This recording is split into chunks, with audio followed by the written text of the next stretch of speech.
Last time on the Wayward Life, we sailed across the Strait of Georgia, motored through the Gabriela Passage, and explored the home of a cult. We decided we were done with the normal life, and set out to turn our lives into an adventure. This is our story: the good, the bad, and the crazy. Join us as we sail, explore, and share our mistakes along the way. Welcome to the Wayward Life. Where you going away to? Well, it is the last morning of our adventure. So we are just in the home stretch now. We've got about 30 nautical miles to get to Mill Bay, 7:30 a.m.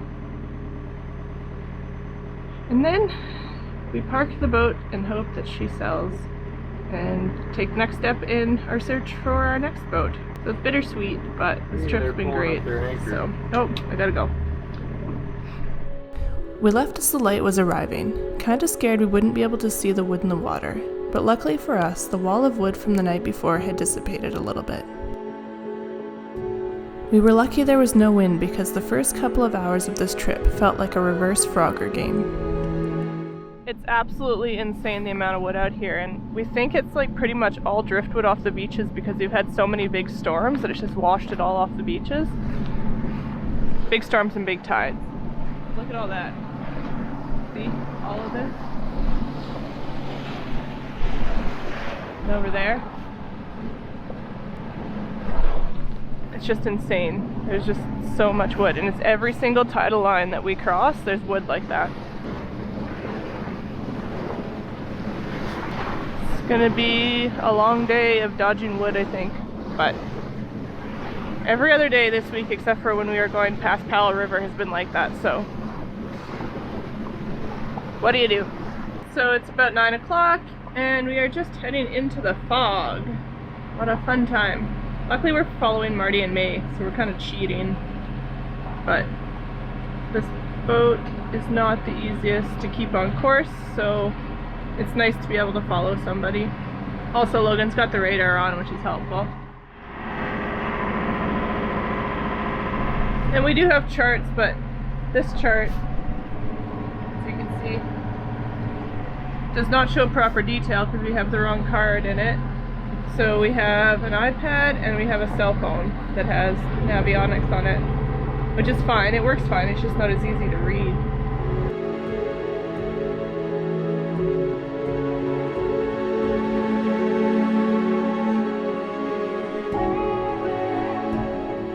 And then, just like that, we were surrounded by walls of grey, quickly losing sight of Marty and May.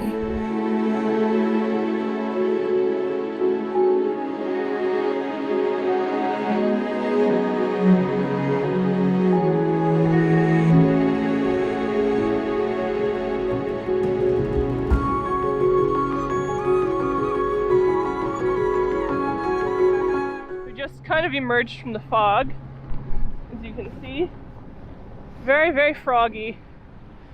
That's the first time we've really gone through some real fog, and I guess the GPS on the Navionics stopped working in the middle of us going through the fog, so Logan was tripping out a bit, not sure where we were going. Now I know why people hate sailing through the fog so much. That was like a total of maybe 10 minutes at tops, and that was enough. So hopefully we can stay on the edge of it for the rest of the trip, or that it burns off, but when it's weather like this, it doesn't always burn off. So we'll see. We can see May and Marty again. They disappeared for a while. Is the compass working again? Oh, the compass was working. The GPS stopped working. It wouldn't tell me what direction we were heading or where we were. And we could see literally nothing but fog. It's a good thing the radar was on. I can see the radar through the window here, and I can see May and Marty's boat on the radar, and both of the shorelines. But yeah, we couldn't see anything. May and Marty have probably been the same distance from us this entire time, and we couldn't see them. We couldn't see either shore. Saw some seagulls, but we're very, very close to a couple of islands, so the fact that we couldn't even see a shore is pretty gnarly. As the day went on, the fog continued to lift.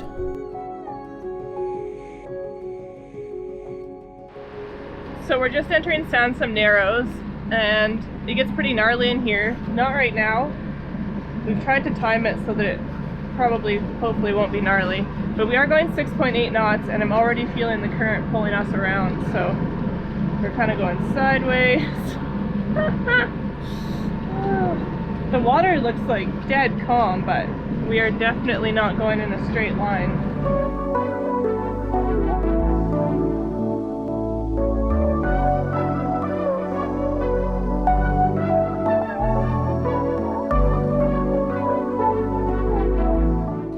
And we were reminded that we were never far from logging on Vancouver Island.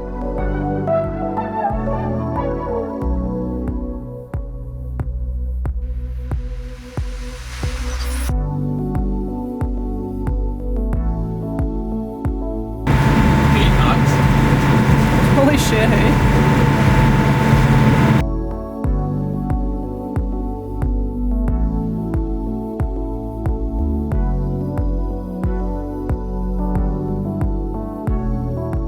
So we're into the little bit of a gnarlier bit of water here in the Sansom Narrows. We just hit 9.1 knots and our cruising speed is like 5.5 to 6.5.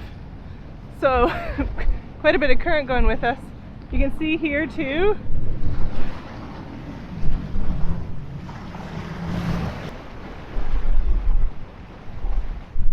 The water's bubbling a little bit. So it's bubbling like that on the surface, but down below it's even crazier, and it catches our keel and kind of just like jolts us back and forth.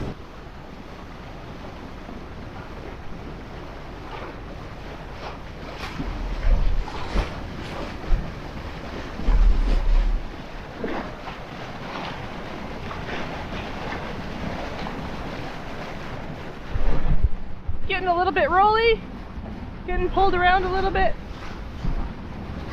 Seagulls are happy though. Good thing there wasn't a bunch of log debris there, because man, if that had been like it was earlier this morning, we've been hitting some stuff. Whew. But that looks like it's the worst of it, and we're almost out of the Narrows, so that's exciting. Which means we're about less than an hour, I think, away from Mill Bay. So our journey is almost over. Freaking crazy. Now what time is it?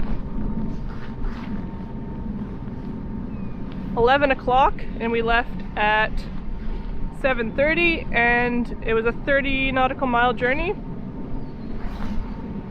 I think we just did 20, so yeah, not too bad. There were numerous of these cargo ships anchored up between Nanaimo and Mill Bay. Every single one of these ships was empty, minus a small crew.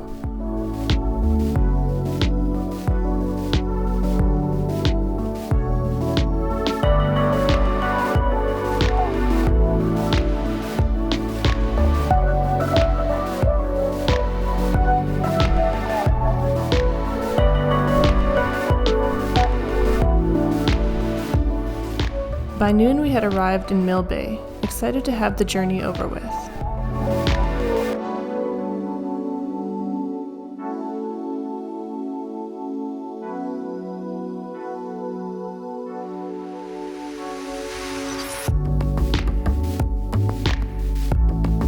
The next morning we were greeted by an amazing sunrise and some adorable swans and ducks as we cleaned. Join us next week as we begin our journey back up island with Marty and May, exploring even more of the Gulf Islands. As always, thank you so much for watching, subscribing, and giving us those thumbs up.